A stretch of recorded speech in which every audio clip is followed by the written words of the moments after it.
I'm Fadza. I'm Dylan. And welcome to the podcast where we discuss the things we love, The things we hated, and the things that made us say, what in the noughties? Hey. Hello. Gosh, it wouldn't be like a podcast recording if we don't have at least one false take. Oh gosh, but in really good news, this is episode 21! Woo! Which, if you don't know, I got sent by my friend's brother. He sent me this article. I don't know where he got it from. I don't know where the statistics came from, but apparently 90% of podcasts don't make it to episode 21. So we're in the top percent of podcasts, baby. Exciting. Let's hope we make it to 30. Yeah, I think we will. I think we will make it to 30 because that's going to be we're going to make it to the end of this season at the very least. What am I talking about? We're going to make it to 100. That should be our goal. Not by this year. That would be a bit too much, yeah. 100 is a lot. I don't think there's even enough weeks in this year for us to do that. Yeah. As if we're going to be releasing every week this year. What we need is studio time. That would be ideal. No, yeah, really, it would be. It would be really ideal if we could just do 2 or 3 episodes once a month. That'd be so good. That'd be amazing. Yeah, but maybe we will be able to. I think later on this year we'll probably be able to do that. I think so. It's actually one of our goals. But how are you?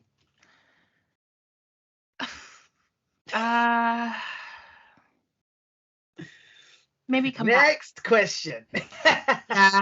Maybe Next come back to me. You go first. No, I'm doing good. Good news. The interview that I was talking about last time, I got it. So Well I done. will be starting my diploma at Oxford Uni for creative writing in September, which is exciting because I'm really excited. I really want to do this course, but I'm also oh gosh, I'm gonna be extremely busy for the next 2 years at the very least. Which will be good. I'll be busy with stuff that I enjoy though, so I can't complain too much. I need to just remind myself when it's when it's midnight and I'm trying to edit something for my submission. And just remember that you wanted this, Dylan. You wanted this. Are you going to try and do other things, or are you just going to be focusing on uni for the next couple of years? No, I am. I'm going to be doing an internship whilst uni, or are you juggling? What's the plan? It's a part-time diploma, so it's every 2 weeks I have Saturday classes, and I have assignments every couple of weeks as well. But no, I'm still trying to work. I'm still trying to get into the publishing industry, so I'm just trying to do stuff to get into that, really, with assistant places basically. But hopefully now that I can put this on my CV, it'll make people be why is someone that did maths and science trying to do something creative? No, look, I do know what I'm talking about, I promise. Yeah. I do know things about books and writing, I promise. But yeah, I think it's gonna be a busy few years, so the summer has to be, gosh, I hate to say it, but the summer has to be a big one, which is really scary actually. That's a really scary thing to say. But I don't know what you mean by that. That's the thing that worries me. Because last summer was really big, but we didn't intend for it to be big. Yeah. It just kind of happened. And now, if we intentionally try and make something, chaotic and big, then... But what could... I don't know. It just scares me because, what would we be doing that's chaotic when we do, yeah. The examples it would have to be different from last year as well. We're not going to be doing the same thing, so I'm just thinking what things are we going to be doing? What more chaos is there to be had in this world? Don't worry, I'm sure we'll find a way. We always find a way of upping the ante. Oh my gosh, you know what? I also realised, remember last time when we were talking about on the X Factor episode, when we were oh, nobody big comes out of The Voice? We were completely wrong. I think it's just because we don't run in those circles. Number one, Melina Martinez, she was on The Voice. Oh, okay. And the person who's number one right now on the Hot 100, he won The Voice in 2020 or 2021. Who? Morgan Wallen. Never heard of him, but okay. He has like all his album is like in the top 30. Like all his songs are in the top 30. He's a country star, music star though. Okay. Yeah, so he won The Voice like a few years ago. So The Voice America has a couple of big acts. Yeah, exactly. But he is also I don't know. There's a whole thing where he was like screaming the N-word in like 2021. So I don't know. His thing was like, I was drunk. It's like, I was drunk, you know, my friends and I don't use it as an offensive word. And I was like, okay, interesting. It's not shocking at all to me. So I guess congrats, Morgan. I guess you're really just proving that white men can get away with anything. Anyway, on to more cheery things. Should we move on to our topic for the week? Yes, indeed. Which I think we're both very excited to talk about. We found the show that we were struggling to think of last time, and it is called WB's Superstar USA, which was a doozy. Essentially, it was pitched as like the anti-American Idol, but I'll let you do the explaining. Yes, so it was so kind of the opposite of American Idol, and it was from 2004, and the whole plot of the show is they wanted to find bad singers who believed they were good. So they captioned it as America's unlikeliest singing sensation and making them a star, which I think from the jump you can understand how cruel that is, but and they were like, oh, only the bad survive. That's another like plot of the whole show. And I think my favorite part of this show is it's not just bad singers coming in. So the bad singers don't know that this is the point of the show. They think it's about finding good singers. So obviously, naturally, good singers are coming onto the show as well. And my favorite part of the show was that they gaslit the good singers into thinking they were terrible. And I know that sounds evil, but like I loved it. I was like, that was what made me cackle so much. No, of course it was. I literally was like, I don't know. I think we'll probably get to it, but I was like, the way that they went in on some of the people that were actually good singers, I was like, did you have to? Oh my god. Yeah. So basically, they have an audition process, kind of like American Idol and like all those type of shows, and then from that they pick 12 people to battle it out on the main stage. So I think they kind of basically is the same process as X Factor, because in the first episode they were saying they were saying yes to quite a lot of people. So I think they whittle it down. They go along through the show, and then 12 people make it to the main stage. And then once they get to the main stage, they're like 12 contestants will receive image enhancements, work with vocal coaches, learn dance moves, face the media, and shop for expensive cars and houses, which I was like, that's so unnecessary, but okay, I'd do it. Rising their hopes. Yeah, same. And then whoever wins the show walks away with a recording contract and an advance of $100,000 in cash, which turned out to be $50,000 towards the recording contract, $50,000 just free cash to do what you please with. This is when the hoax is revealed in the final episode. After the person's won, they reveal to them that they are actually a lousy singer, and that was the reason. So yes, so just starting off with the plot of the show, what were your thoughts going into it? I was like, okay, do you know what I appreciated that was different from every other show that we've watched so far this season? I appreciated that this show leaned into the fact that they were like, we're not even going to pretend like we're doing anything. Like, you know, like everyone else is like, we're doing a social experiment, or we have some... This show literally was just like, we're being horrible to be horrible. Like, that was like, we're trying to be mean, by the way. This is for you to laugh. So, like, laugh. Yeah. I appreciate that, but I was like watching it, and I was like, this is mean. Like, this is mean spirited. No, it was a show. It was like this first show that was just truly mean. Yeah, There was literally. nothing, absolutely nothing that was like redeemable about this show in terms of like morality. There was no like second angle. There was no pretending like we were doing anything but just being nasty. I was shocked by that, but I was like, I kind of love it because I'm like, I like authenticity. Yeah, no, I loved it. I really Yeah. appreciated it, to be honest. Mhm. I think it was genius. That's all I'm going to say. Yeah, I know. I was watching it. I was like, I know Fuzzy's having a great time. I know she's cutting up. This was like a fun show to watch with friends as well. Like, this Yeah, would be so much fun if you like for an evening just sat down and watched these episodes. yeah, no, very true. So on to the hosts. So we had platinum recording artist Vitamin C, who sang Graduation and Smile. I felt like I recognized her songs, but at the same time, I recognize the graduation one because in America, I know that that's what they play at graduations a lot of the time. So when I've watched like American TV, oh, that's the song that normally plays when someone's graduating high school.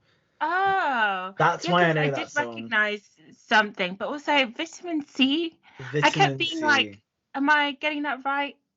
I I know, I literally put down vitamin C, girl. She's definitely has a white Paula Abdul lookalike. She doesn't She look does. like her, but she looks. She has like Yeah. likeness to her as a white. Yeah, the aesthetics are there. Yeah, definitely. And she says, so her like tagline was, "You're cocky and confident, and you don't have the goods to back it up." That's exactly what we're looking for. I kind of loved her.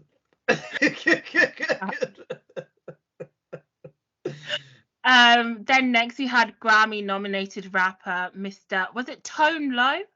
I don't think it was Tone Low, but I wrote down Tone Low, and then when I was looking up this show, I was like, oh, I thought it was Tone Low this whole time. But I will just double check. Yes. Tone Lock. Oh. Tone Lock. I think Tone Low sounds better, even though they're both bad. Yeah. Yeah, and he was like, good singers are whack and whack singers are good. And I was like, true. Period. I believe that. And then finally we had Briggs, who was their answer to Simon Cowell, and he was the resident straight shooter. And when the cast member was like, what do you say, Briggs, in response to people saying this show is offensive? And he was like, fuck you. Yeah. Yeah. That was all his response. And I was like, what? Respect it, to be honest. Yeah, to be fair, I kept on going back and forth. I couldn't tell if I liked Briggs or not. I'm still undecided. Sometimes I really loved him. Sometimes I was like, I think he might be actually a horrible person. Sorry, I really liked Briggs. I think he made the whole show. He's a terrible person, but he made the show. It would not have been anywhere near as good without him. It's like Simon Cowell, it feels like he's playing a character. Briggs, I'm like, I don't know if you're just actually an asshole or not. Like, I genuinely couldn't tell. The thing is, I don't think Simon Cowell's playing a character either. I think that's who he is. As a person. They're both just, a bit of both. But Briggs did really make me. Every time I laughed the hardest, it was because of him. Yeah. We'll get to it, but his talk about his diagnosis at the end killed me. Absolutely. He was like, don't laugh. Yeah, he was absolutely the king of one-liners for this show. So the show starts off with the audition process, and first up we've got Robert, who thinks he has a great voice and sings from the heart, and he sang Why Do Fools Fall in Love. Oh my god, I loved Robert.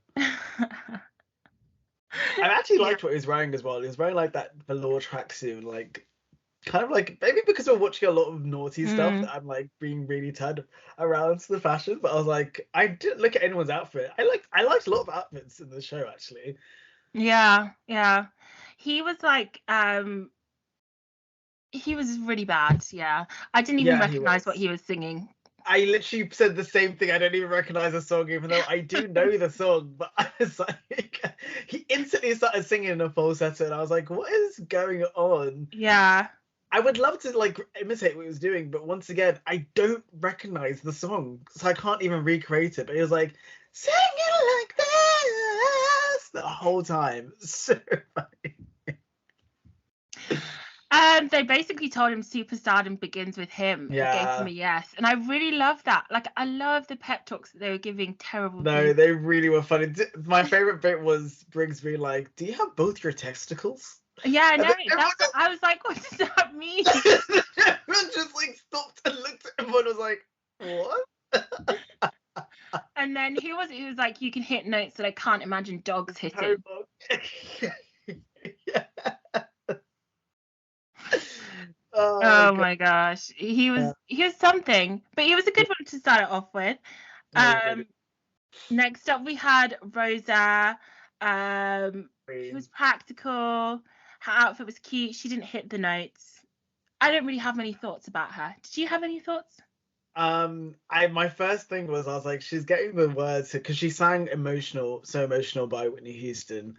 And I was like, she's getting every single word wrong. I was like, I could kind of hear the melody, but I was like, every word is wrong. And then literally, who was it? Somebody, it was Briggs, was like, you take a word, you make your own, so that it's almost unrecognizable. She does. Spoiler alert, but she does do that consistently throughout the show. Oh no, yeah, she definitely does. I don't think that there's a point where she ever sings the right words. No, literally, especially at the end, the last song we see her sing, I was like, this, like, you're not even, like, I can't even hear, like, I was really laughing. We'll get there. And then after that we had Lance, who was all about sex sells. He wore he was. He's wearing a shirt that looks a bit like mine, a bit like both of ours actually. So it was like sparkly. And he when he got through, they got him to jump for joy. That was the only thing that I okay, this is a bit much now. Like, don't embarrass me. They're playing in these people's faces. It was so much. It's such an American Idol spoof, basically. No, it really is. Because they do that on the show. It's literally just everything. It was funny. There were times that I was like, surely this is fake, but it was real. Like, I tried so hard to find evidence that it was fake, but I couldn't find a single piece of evidence. I think it's also because I think Americans are fake. Because I've said that in multiple shows where I've like, surely this is fake, but it was real. So sometimes I'm like, I find it hard to know whether it's some Americans. I'm like, surely you must be. Because Americans act in a way that it seems really constructed sometimes. So it's like, when you see them do something that is real, it's like, this doesn't feel... Like, this feels exhausting if this is what your existence is like all the time. Like, even when I hear Americans speak, I'm like, that can't be your voice. Like, that has to be, you're putting it on. Not that I think an American accent Americans. Yeah, but it's just like, there's a certain, like, performative quality to the way that Americans speak sometimes. I'm like, I don't understand. Because even the way that I'm speaking right now is not how I normally speak. But this is how, like, I would imagine an American speaks all the time, if that makes any sense. I don't think it does. But it's like they really like enunciate and talk like there's just like an upbeatness to their... Yeah, exactly. And I'm like, do you never just chill and just like, I don't know, just like mumble and talk like this or something?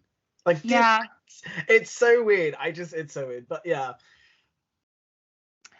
Then we had Omar, who I just have a lot of question marks for, because I could not make that sound he was making.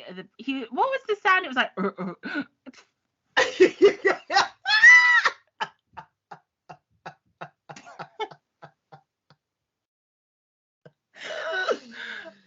I regretted that.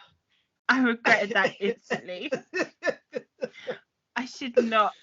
Oh no! I should not have attempted. I don't remember the sound that he was making. Because the only thing I put down was passion. You have, Omar. When Vitamin C was shouting in his face about having passion, and I was like, "What is going on?" He was wearing a beanie and sunglasses, and I respect that. Yeah. God, But I also put down that he wasn't actually bad enough for me. I think he was too self-aware. No, sometimes I was like, these people aren't as bad as I think that they're being made out to be. And sometimes the good people, I was like, the good people aren't actually that good. No, it's true. Then we had Jamie, who was like a Britney Spears lookalike. Britney Spears blonde. meets Jessica Simpson.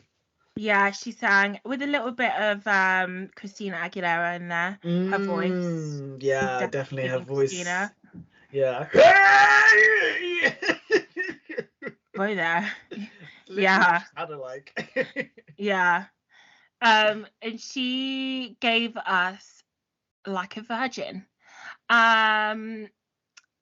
The lyrics were on her hand, so she was reading from her hand the whole time. I didn't even notice that the first time that I watched it. I'm so sad, but that was very funny. And my thing was, she actually wasn't that bad to me.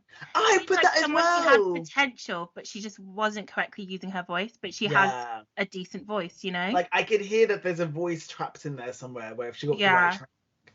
However, I think her arrogance will never let her become a good singer. No. I agree. Because I can imagine someone giving her advice and her being like, but I want to hit the high notes and I want to show off my voice. It's like, sweetie, you showing off your voice is not, it's not doing it favors. And they tell her to be more sexual. And then Briggs is like, I think it was Briggs who's like, yeah, it was. Sorry, but your breasts were too distracting. I missed them. This is when I was like, I don't think I like Briggs. And Jamie was like, they're real. This is when I was like, I don't think I like Briggs. You can just have to be like, you're hot. It's like, the thing is, he's meant to be a terrible person. So at the same time, I got it. But like, yeah. I was like, how much of this is the character and how much is just him actually being an awful person and using this as an excuse? Who knows? I don't even know where that guy is anymore. I'd like to know. I know. I didn't actually look him up. All of them. No. I didn't look up the judges. It's so silly. I'll do it before the episode. And then they kind of take you through the audition process and how like they're actually going to be falling people. And yeah, there wasn't really much. It was basically the same as American Idol. Is what they were doing. And then next up we had Doreen, who travelled all the way from Canada. I think she sang the national anthem, and they told her that it makes them sick.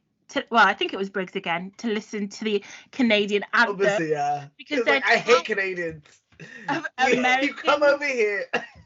They're tired of Canadians taking American superstar jobs, which I was like, period, actually, because now we've got Drake added to the mix. Justin? Yeah. No, he made points. No, he really did. He really did. Ryan Reynolds. Yeah. But he really went in on Canadians. And then someone was like, I think the host was like, does he not like Canadians or does he just not like people? And it was her. She was like, I don't know what's wrong with him. She was like, I don't know. He don't like Canadians or he don't like people. I don't know. Yeah. No, exactly. Because she actually wasn't bad at singing the anthem, so she did not get through because she wasn't bad. No, I thought she was bad. I actually thought she was not a good singer. That's why I was also confused. This is what I'm talking about. Like, sometimes I'm like... the good people aren't as good as you think, and I'm like, maybe she should have been told that she isn't a good singer. I don't know. Then there's Teresa, who obviously Briggs is like, bad news is you're not a strong singer. Good news, I'd love to take you out to dinner. Yes. Bit of light sexual harassment. A continuing threat. That's actually quite funny that you said that. I think I'm turning the corner on Briggs. This is quite funny. Oh no, but it feels really bad because I'm doing like a class on feminism on like feminist literature, and so like all week I've been like having really deep conversations about feminism. So I to watch Briggs act like this, I was like, oh god. No, literally, just a terrible example. Who's an evil human. But then after that, we had Todd, who was the boy band lookalike, white boy with the soul and the whole package. I put White Boy with the Soul also wasn't that good. No, he wasn't that good. But also, it was quite funny that they started blocking their ears and telling him to stop. Was he the one who everyone got off and left the room? No, that was a bit later, I think. Oh, okay, yeah. But he was the one that Big said, "You're fired." Maybe it was him, but we'll see. I think I wrote that down when it was that person. Yeah, that was quite funny. Sorry, Briggs is such a funny person. I can't believe I love Briggs now. He was really funny, Dylan. That's what I'm saying. And then you had Hippie Peter, who sang Huey Lewis in the News. I don't know. I don't even know who that is. Yeah, I know. But it's like that was one where he's just like, you know what? I know Huey, and Huey's really he's really specific about people covering his stuff. And I think he'd be proud that you covered his stuff. And he was like, I don't know the news, so I can't speak for them, but I know Huey would have loved this. Exactly. I think that was quite funny, to be honest, and that was true. Then after that, we had Chris, who had the flu, but made it anyway. He sang Celebration. But you might have done really well on this show. I can sing, Dylan, please. And they told him he owned the song, and he was like, cool. They're like, keep getting sick, buddy. He was very like, yeah, I know, I'm good. Yeah. Thanks. And then we had the unsuspecting performer, Roz. Do you know I'm laughing because my notes start with Backpack Girl. I love her. Yeah. Because she was like, should I take my backpack off? And my glasses. I don't know why they felt like they needed to take their glasses off. And then, yeah, they all just showed they're obviously bad. And then Ross. No, but was it a girl? No, this is what I'm getting to. That like they got through yada yada, and they're like, oh my gosh, well done, Roz. And then like the host was like, oh my gosh, Roz, well done. How was it in there? And then it's like Ross. And it's like, what? It's like, my name is Ross. And then it's like, I'm a guy. And then he went, oh. And they just stood there in awkwardness. And then he went, yeah. And then it just cut.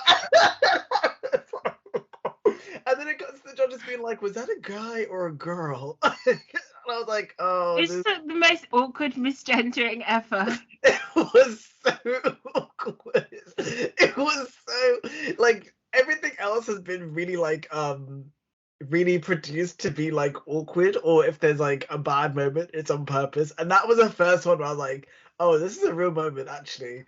Like, this generally was, like, the host didn't know what to do. Because he literally just went, oh, okay. And then it was a hard cut.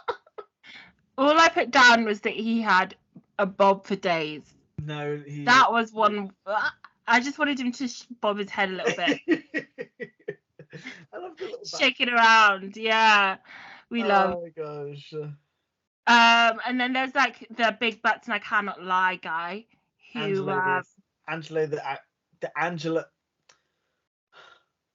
Anglo assassin. That's what. Yeah. Gosh. It's because I put Angela in my notes by accident. So I have no notes on him, but he was funny. I thought it was funny, yeah. And then we had my favourite.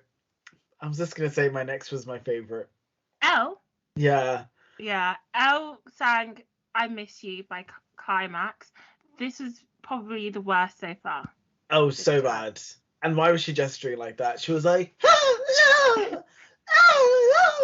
like, I was genuinely crying with laughter. This one was the funniest to me. And then she ran around and was hugging everyone. Yeah. Is she the one that they were like, Climax is a good choice because you... What did they say? The Climax is a good... I don't remember because that was really sexy or like because I don't remember. They said some weird like innuendo with the word climax. I was like, what is happening on this show? Oh, It was not needed. At some points, it was giving, you know, those shows, what are they called? Like the 2000 shows that they used to have, just really random ones where it was like Hot Babes of LA, and it would just be like random weird shows with like creepy men walking the streets to get women to go topless, or like random shows like that. At some point, yeah. And then I also put down that this host is actually funny. This is a good stark difference from last week's host. It shows who was just a bland piece of bread. Yeah. Because every person that was his name, Brian McFadden, something like that. But every person that he hugged, he pulled a face afterwards, and he was like, they got through. He was like, oh, he knew how to do it well, but it was like, we're in on something that they're not. But I was like, I don't know how you're holding a straight face to the person, but he was good at doing that. Yeah, he was. Then we had the Hocus Pocus guy who sang When the Saints Go Marching In from his throat, and all I had to say was I was terrified. I don't think I remember that one. I don't know why. Well, he was terrifying. That's what I've got to say on that. The Hocus Pocus guy. Yeah, he sang Go Marching In. Oh, I think I know. Maybe. Well, and then after that, straight afterwards, we had the mind control guy, which at this point I was like, what is this show turning into? Because now you've got like it was getting weird like performance acts going on. It's so weird. And he's just like staring at them, and he was like, I can sense what you were thinking and control your minds. And he was like staring people like. And he sang Glory, Glory, Hallelujah. Yeah. Very weird. And he wasn't he's terrible. I put he was like almost a good singer. Yeah. He was almost a good singer. At the end was really quite scary. Yeah, no, I was a bit I was a bit freaked out. And they told him that he had like a sexy voodoo thing going on. I know, I put side eye at the sexy voodoo bit. I was like, yeah. And he was like, ooh, I love that as my stage name actually. Sexy voodoo. Which I'm surprised he hadn't thought of that before. Honestly, yeah. It's like quite basic for someone like him anyway. And then after that we had Naked Kelly, who sang True Colours. And I'm telling you guys, it was a complete naked woman. Like, she genuinely just got in there and she's like, let me get comfortable. And she just took off all her clothes and started singing.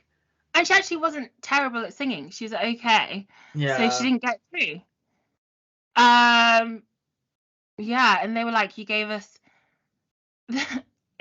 vitamin C was like, you gave us a breast here, butt cheek there, but don't be so gimmicky. That was actually really funny.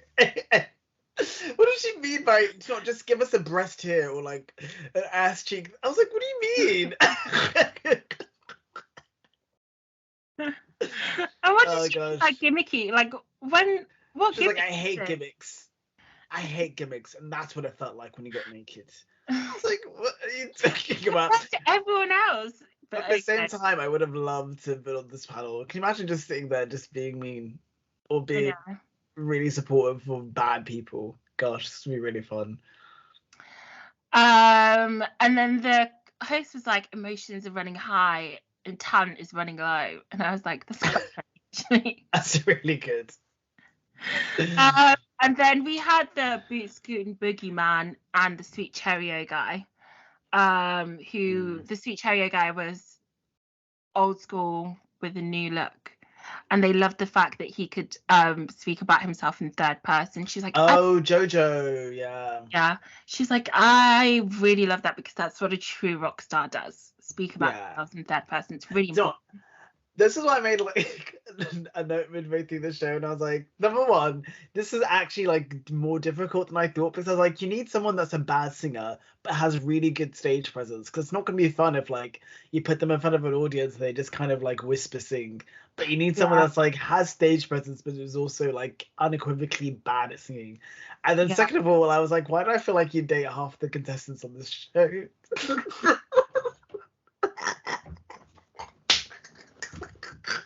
I was like, yes, you. I didn't catch that straight. Oh my gosh. I was watching it. I was like, why do I feel like Artie would definitely date Artie the Singer. That is so rude. Oh my gosh. Tell me I'm wrong. No, Dylan, I like. Tell me I'm wrong. Tell me I'm wrong. No, because you're wrong on this one, because there's a difference. These people are weird and they don't know it. I like people who are weird, like who are funny, but they know it. They're self-aware that they're funny. These people are like absolute weirdos. They're so delusional in their heads. They don't I didn't understand. end up with them, but I'm so sure you'd accidentally date one of these people, and halfway through Yeah, they'd be like, oh wait, no, they are actually. I go on one date with them, but like soon. Exactly. I wouldn't end up with them. I have some sense, but obviously if I was bored. Oh gosh, no! I was like, I can actually imagine. And you he on said that dates he with could these do people. mind control. I'd be like, okay, let's test it out. Like, Yeah, because you would egg them on. You would actually spur them on. Is what I was thinking. oh my gosh, one time, that reminds me. So I don't know, I used to get a lot of comedians swiping on Hinge. So like one time there was this one person, he was a comedian, and I matched him and I was like, tell me a joke then. That was like the first thing I said. So then he sent me a link to his joke, which is like a YouTube video, and it wasn't funny. So I didn't reply to him after that. That was I ghosted. I was like, how are you going to send me a joke that's not funny? That's actually why I won't date a musician, because I'm like, it actually scares me, the concept of someone singing to me and it not being good. Like that genuinely is one of my worst nightmares. Like, and I wouldn't, even if they were good, I wouldn't like it, full stop. But like the thought of you doing it and it being bad, and then I have to lie and be like, that was good, I loved that. Yeah. Oh gosh. A comedian who isn't good just unlocks a new thing in me, because I was like, damn, I really could not support your dream. Literally, I wouldn't even. I could not even be delusional with you. That was bad. Imagine being in that like silent room when they're bombing, and that's your man on stage. Yeah, no. Never like, I would leave. I'd probably boo, actually. Boo! Get a real job. I think that would be so cute if you booed, but then everyone's like, no, that's not cute. That's really mean. But I was like, that would be cute. Is the way you met someone. If they're a comedian and you're like, boo. That's romantic. You need to start reading Enemies to Lovers, because that will get you punched in real life, Lindsay.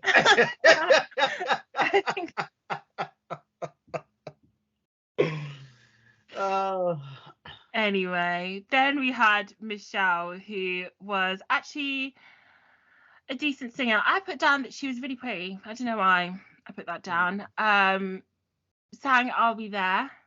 Why are you laughing? Is she the one that they walked out the room?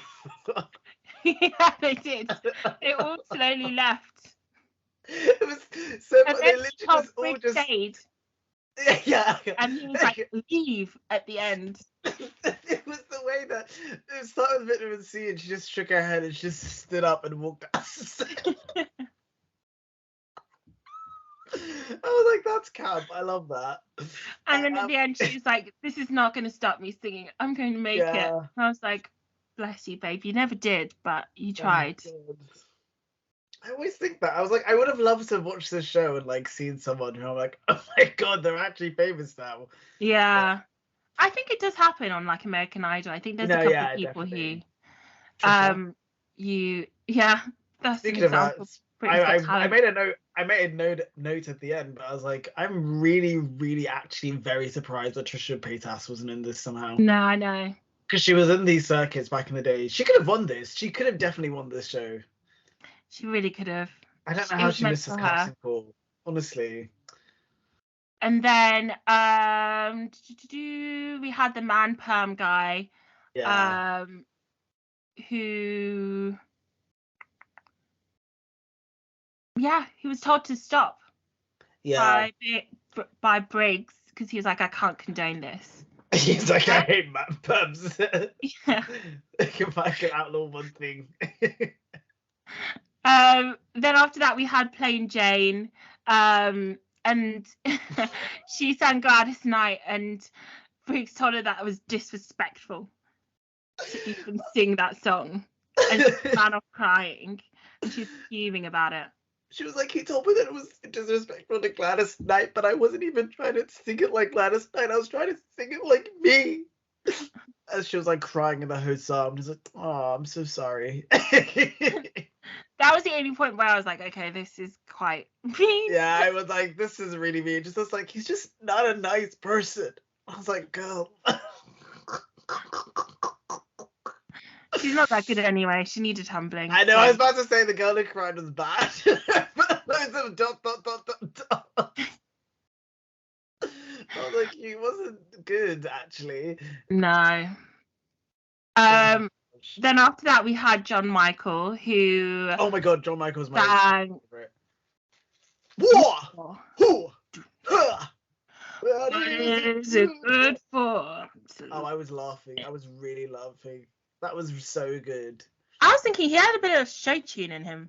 He actually had a really good voice, but it was just he was making so many strange choices that made it so entertaining and bad at the same time. If he stripped it back and like, I think if he just like stood and sang, like he'd be good and he would have got yelled at. But it was because of his dramatics and really, really strange choices he was making. Gosh. And Briggs was like, "You made love to that song, man. Caressed it, you fondled it, smacked it up and." Smacked it up and rubbed it down. You flipped it, reversed it, nibbled it a little, spanked it, then smoked a cigarette and cuddled it. That really that's a bit too close to home. That really is his routine. I was like, what is happening here? He laid his moves out like plainly for us right there and then. Yeah. Because it was too much detail. Yeah, gosh. And then the last person that we had was Darren, who kept forgetting the word and not hitting the note. He actually had to get help for the word. I said, but it was he giving the words. He got halfway through, and then she was like, I don't even know what the words were. She was like, and then he was like, oh. I was like, it's actually quite funny. They called him a sweaty, glistening rock god.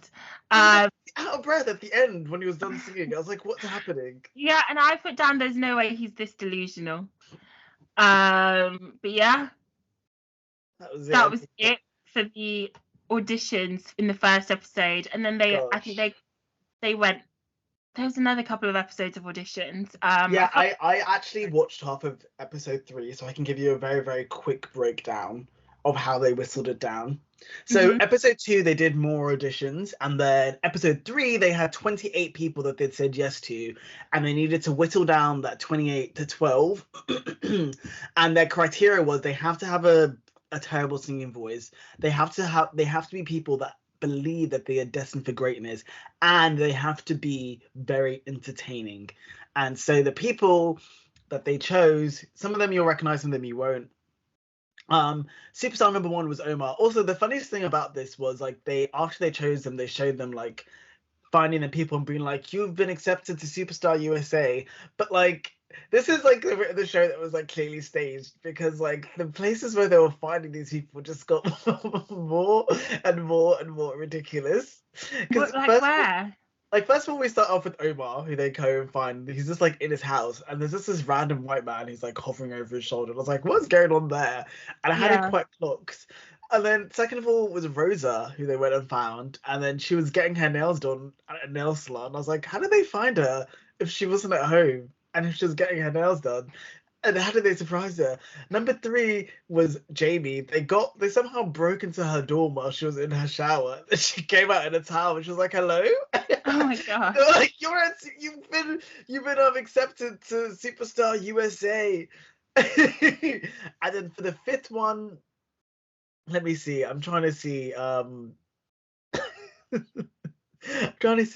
most ridiculous one was John Michael, was the one who did the who, ha, what is it good for? They found him while he was using a porta potty in the middle of nowhere. were like with cameras like running and they're knocking the door like John Michael, and they're just like hello. It's like you've been accepted to Superstar USA. Tamara, who was someone from episode 2, was at a diner. Someone else was just in a car park. I don't know. It was so random the people where they were finding these people, and I was laughing more and more. And that just gave me the thought that this would be really funny if they just went like full mockumentary and like did a fake mockumentary about like finding a superstar like this. I'd love to see this as like a dramatized TV show. That'd be so funny. Yeah, Dramatized. Okay. That'd be so good. I think I would have enjoyed that too, actually. Maybe No, I won't. I don't like writing comedy. Part of me did wish there was a second season for this, but anyway, that's jumping ahead. Same. Yeah, so going into the finale, there's only 3 remaining now. Jojo has been sent home. We didn't even meet Jojo in the first episode from our description, so. No, we did. Jojo was the one who was the one with the old school voice with the new style. Oh, okay. Yeah. Underwhelming. So, but Jojo, you might not have recognized him because of his Hollywoodification, where they dyed his hair and cut it and stuff. Yeah, that's true. So only 3 remain. We've got Rosa, the Latin diva. Okay. The jokes around Rosa were getting a bit on the line. Sometimes I was like, this is feeling inappropriate. Like, when they found her, I don't know what happened, but they said something. I was like, this is feeling a little racist, but okay. Then they had Mario, the rock god, and Jamie, the pop princess. Okay. And then we'll go straight into the solo performance. Oh, no, we'll go into the recap of the week before. So, Mario, they described as having a sexually charged performance last week that got him through. To give you a description of Mario, because we didn't get to meet him in the auditions, he's kind of like this really tall, slender guy, slicked back hair. He has glasses that look very similar to yours. Yeah, he looks very frail, I would say. Not too much on the glasses, Dylan. I just said he has the same glasses as you. I didn't say anything disparaging about your glasses. Okay. And they said Rosa's confidence is at an all-time high, and Jamie gave a performance of a lifetime. Yeah. We can already tell that Jamie is like the nation's sweetheart, basically. Yeah. They adore her. I knew from the auditions, I was like, oh, Jamie's making it to the end at the very least. Yeah. Was what I thought. I was like, oh, I see where this is going. I think there's a little bit of pretty privilege. Yeah, honestly, because I don't think that. Yeah. And then another thing you find out, I think you probably find it out earlier, but I had not watched previous episodes, is that they themselves had never heard each other sing. That is so. I didn't even think about that aspect, but I was like, of course they can't hear each other sing. Otherwise, everything's going to be ruined. Yeah. Yeah, so then Briggs is interviewed and he basically is booed by the crowd, but then he's like, Rosa has the consistent ability to not deliver the notes or the lyrics, which makes it her a strong contender. Mario's entertaining, and Jamie believes that she's the next top diva despite butchering every song. Amazing. Which is like just so mean. It's so funny. Oh god.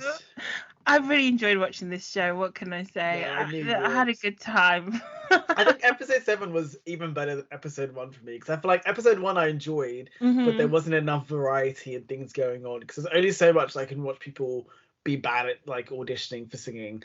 But then this episode I was like, they have enough, because then we go into that vocal training session, which was actually so fun. Bless.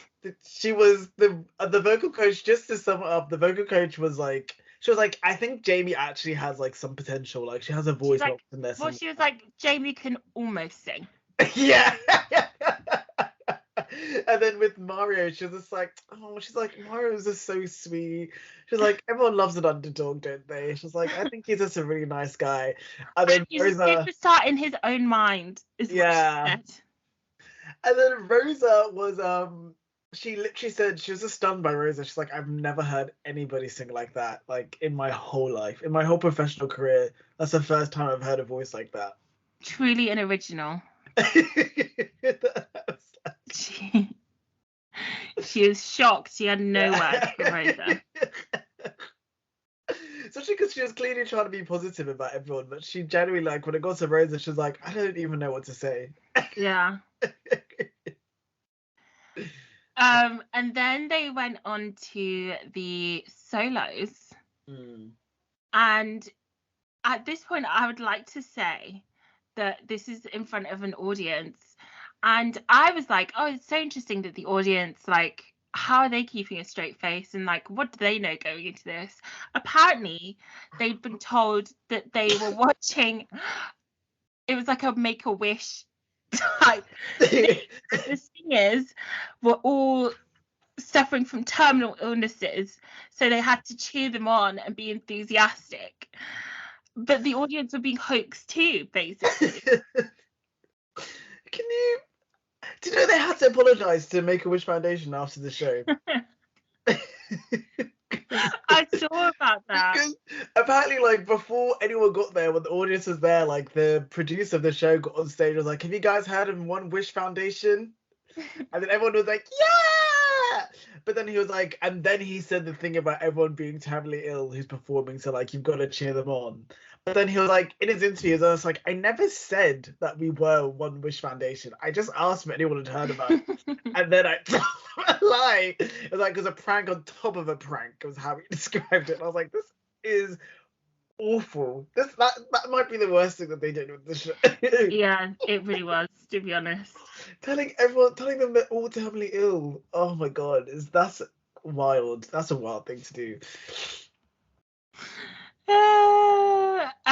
So Jamie comes up first and she gives the performance of a lifetime. I've got no real thoughts on that, except that it had some Christina Aguilera qualities, but it wasn't. She was, like, again, an almost singer. Like, yeah, she sang. I'm like, she kind of doesn't sound that dissimilar to, like, people like Britney, Christina Aguilera. Yeah. It's just that I think also part of it is because they were giving her really tough songs that she obviously can't sing. She said in an interview that they gave you 3 weeks to learn. Or, like, no, the whole thing was in 3 weeks. You had, like, a day or two to learn songs. She only, like, had, like, time to herself. Did you see that in her first live performance, she once again wrote the lyrics on her hand?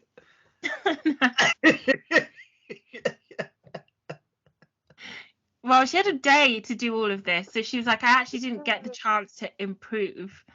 And because they were, like, telling me to be worse. Yeah, I guess. But do you know what I was thinking? I was like, this must have been really fun, though, because, like, imagine, like, singing and, like, thinking, oh my god, I'm killing it. like singing Aretha Franklin, everyone being like, yeah!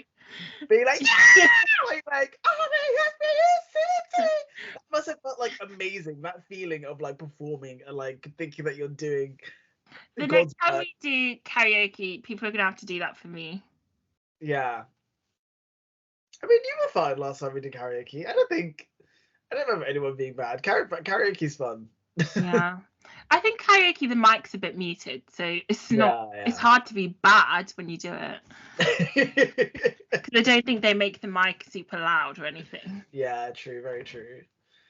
And then what happened after that?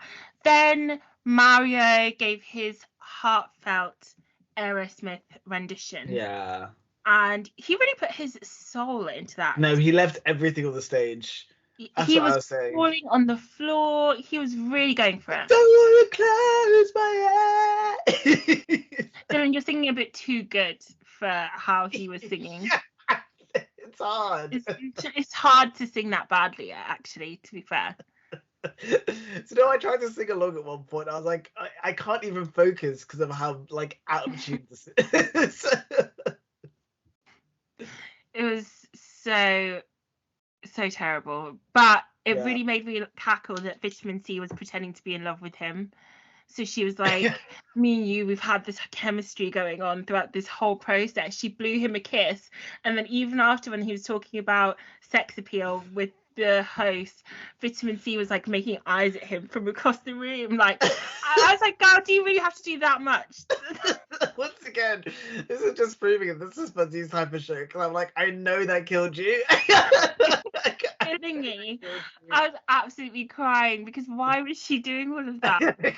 It wasn't necessary. Like, they always took it like you step further.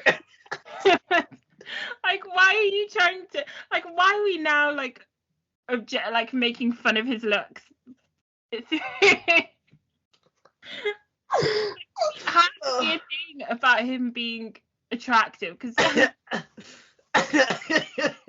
sorry, I wish they'd done a UK version of this. Oh no, god, I really wish the they UK had. version would have been so good. Oh. And then finally we have Rosa, Bootylicious Rosa, who sings Oh my god, Beyonce rendition. She didn't say it. Pardon? I said she went off. She didn't. I was like, okay, freestyle Rosa, I guess. Yeah, she didn't sing the lyric. She's singing a lyric. She's just like shaking my booty, yeah. Look at this jello. Look at this jello. Look at this jello.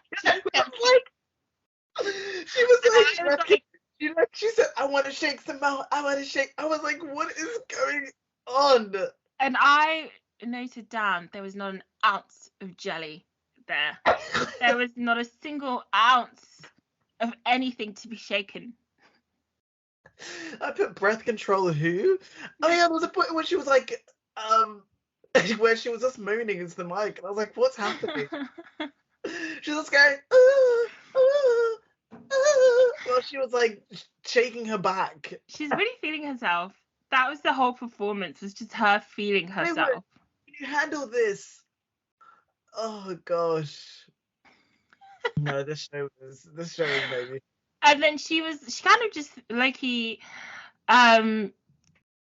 well, then I think it was Briggs who was like, I don't need to tell you how delicious your beauty is. Yeah. That was his feedback.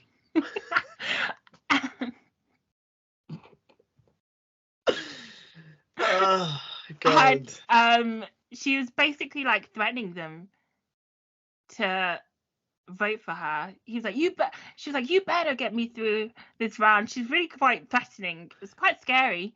It's called passion. Okay. And for some reason Briggs then declares that he's got IBS. Oh my god, it was so funny. This might have been the funniest thing this show, where it's just like, you guys, this is a really hard decision. I was recently he just goes, I was recently diagnosed with IBS, and the crowd laughs a little bit, and he just turns around and says, that's not funny. And everyone just goes silent. It's like, oh.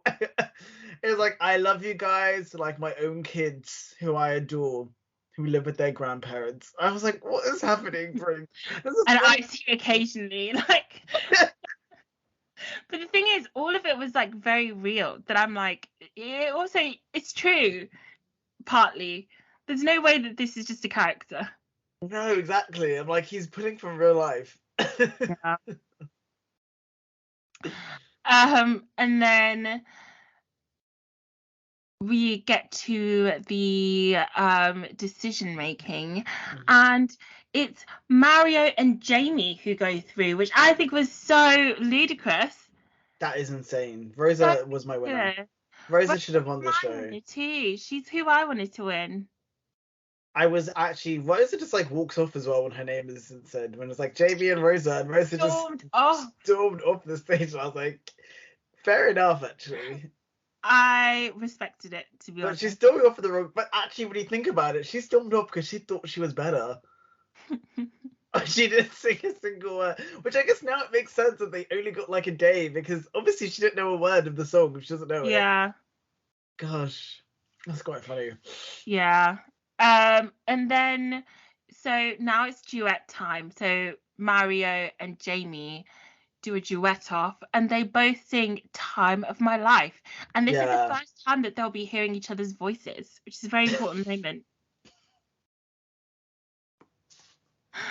In an interview post-show, Jamie was like, "This is when I started to suspect something." Yeah, she's like, "What's going on?" But then she's like, "Do you know what? This just means that I'm definitely won." I said, no, they didn't sound that bad. No, it wasn't horrific. Because they were like holding great, back because they were singing with somebody else, I think. Yeah. But then Jamie took it away. Yeah.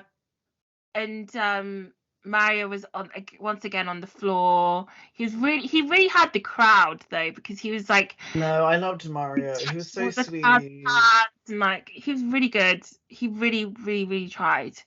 But ultimately Jamie wins. Oh my god, it's so funny. And then once again off. I said, you know, I put stormed off, so I was like, he didn't even storm off, he just kind of walked off the stage. He like he watched back, Mario, and he's just kind of like walking like very normally, but he's like obviously very angry, but it's like the way that he was walking was just so casual that I was laughing so hard. It was very funny. And then they had the moment where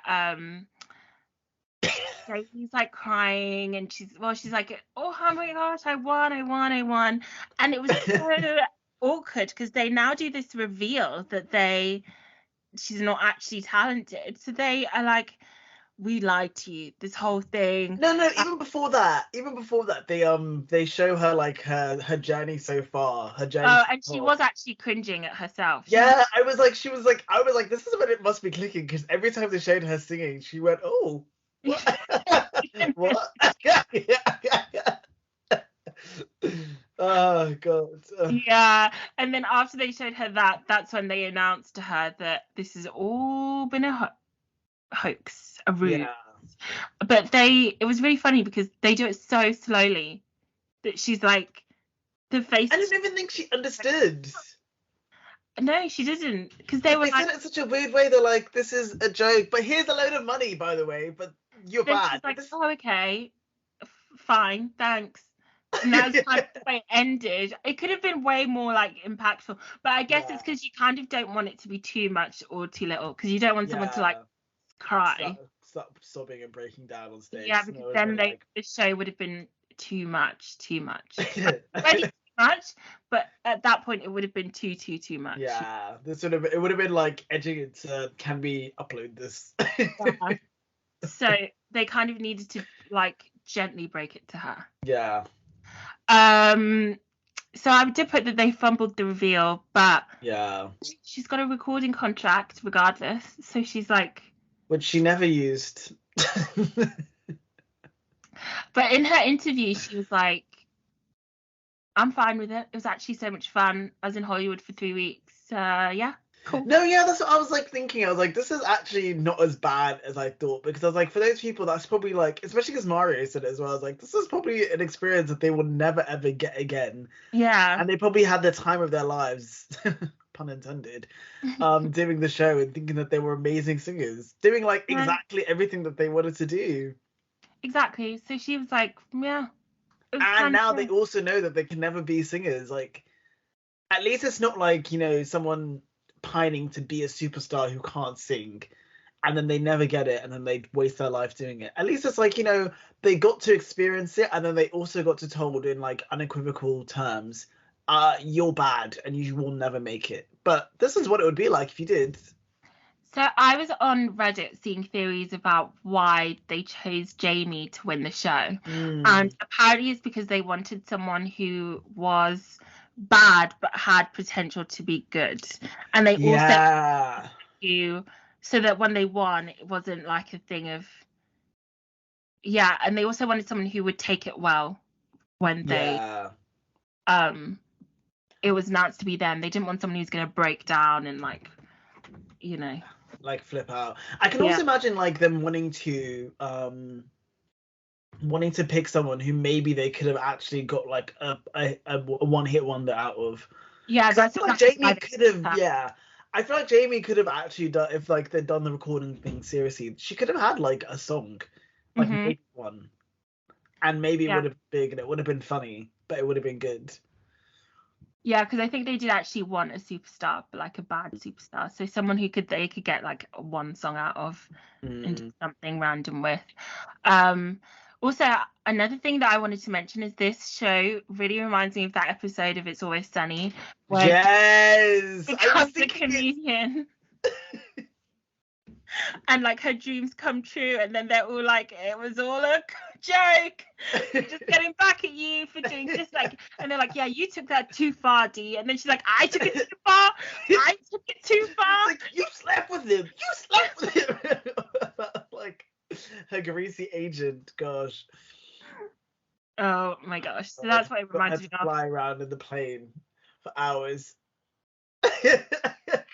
I was thinking the whole time, I was like, this is like an It's Always Sunny episode. And I guess it really is. It literally was. It literally was. So we forgot to mention that they also revealed to Rosa and Mario right at the end about the twist. But Rosa got $5,000 and Mario got $10,000. And when they revealed the twist to Rosa, she did cry a little bit, but then she was also like, well, it doesn't surprise me that Jamie won then. And I was like, right. Really angry. Pardon? Rosa was really angry because at least she's like, well, I'm not the worst.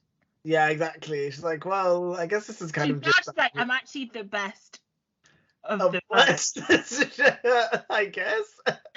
Which isn't true because she should have won. Yeah, maybe that's why they didn't want her to win. Maybe they were sensing that she would have had a very bad reaction.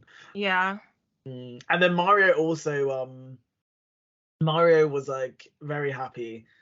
He was like, oh, I don't really mind. Because he said exactly what I said. He was just like, I got to do like what my dream was. And I get $10,000. And I was like, I can fly to see my fiance in Germany. I can't wait to see her. And I was like, her? Oh. That's the biggest plot twist of them all. I literally was like, fiance? Her? Whoa. Do you know what? I was really shocked that there weren't more gays in this show. Like this, I could imagine like well, there was a guy called Frank who was like really camp, but I don't think that he was that bad, or he didn't make it very far. I don't think he made it past the top 12. But I was like, I thought this would be like perfect for the gays. But are the gays? But I also would think a lot they of the not gays be are actually, self-aware? yeah, they're very self-aware. I actually think a lot of them are really good. Because I was gonna use like, I was gonna be like, I can imagine like Frankie Grande doing this, but like he's actually an amazing singer. Yeah. I think they have the attitude that they were looking for, but like. It's just a lot of them have the talent to back it up, unfortunately. Yeah. Not unfortunately. Also, do you know how many times in my notes I just wrote in capital letters, this is horrible, and this is mean, this is awful, this is so mean-spirited. Someone said that one of the employees said, the day I walked in, I knew this was morally reprehensible. It's like, but why did you say? Line up, have some fun.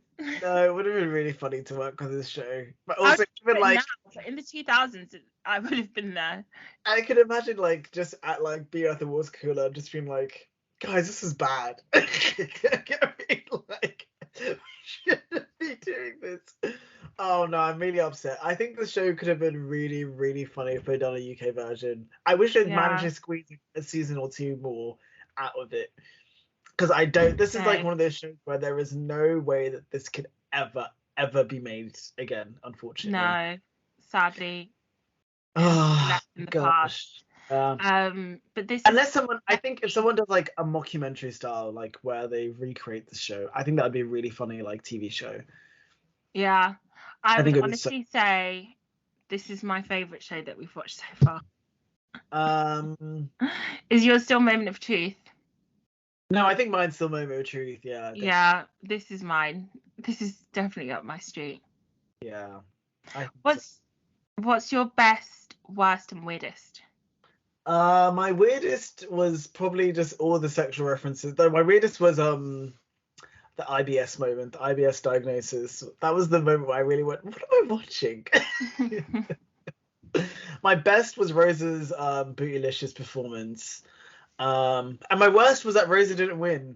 My worst was Jamie winning. I was like, ugh. Because I could see it from the moment Jamie stepped in, I was like, oh, this is who they picked to win, like from the start.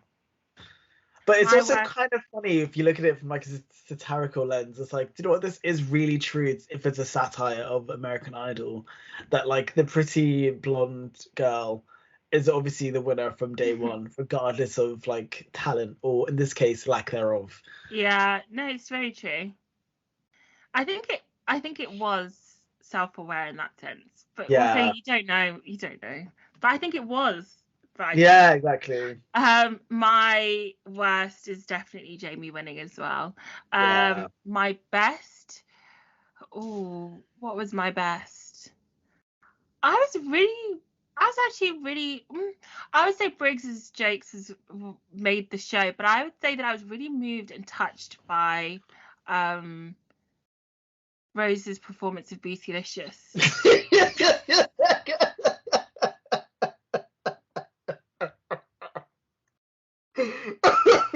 I might watch it after this. It was really great. It was so unique. I've never seen a Destiny's Child song performed like that. She did that. Ever in my life. And she really gave it her all. Like, she gave everything I that she believe could was give. I want to shake it. I was like, I can't even like. I wish I could recreate it for you guys because I'm like, it doesn't even make sense what she did. And she had like it was bones. She was shaking bones. But the thing is, it's like just like so delusional that I really just respect it, you know? Like, it really just goes to show, why am I complaining? Why do I feel like self-conscious about shaking ass when Rose is out here doing it for all of us, you know? I think Hollywood, can you handle it? No, I was dying when she said I want to shake some more because she just said it midway. I was like, what are you talking about? It was phenomenal. Yeah. But I would say my weirdest is also the sexual references are getting a bit. No, actually, it was the naked woman. Actually, that was my weirdest because why was she there? I have no idea. Everyone generally, and then when she was doing her interview, she was still naked. No, because she was even like one of the bad performers, so I don't understand what she was thinking. Exactly. She was actually good at singing. Gosh. Oh, yeah, this show was really good. This was a really great choice. It was a great choice. What do we have lined up next, actually? You're always reminding me. Gosh, I think next we have another nostalgia episode. So we shall pick. Okay. I was thinking for the next one, should we do Top Model? Like for the nostalgia bit, should we do something Top Model related? I think that'd be really fun. Yes. I think because I've been seeing clips of that and laughing at it recently, so I was like, "Ooh, I'd love to do like a best moments of Top Model or something like that." But we'll discuss off mic. And then after that, we have Space Cadets UK, which is a show where they convince people that they were going to space, which is hilarious. Gosh.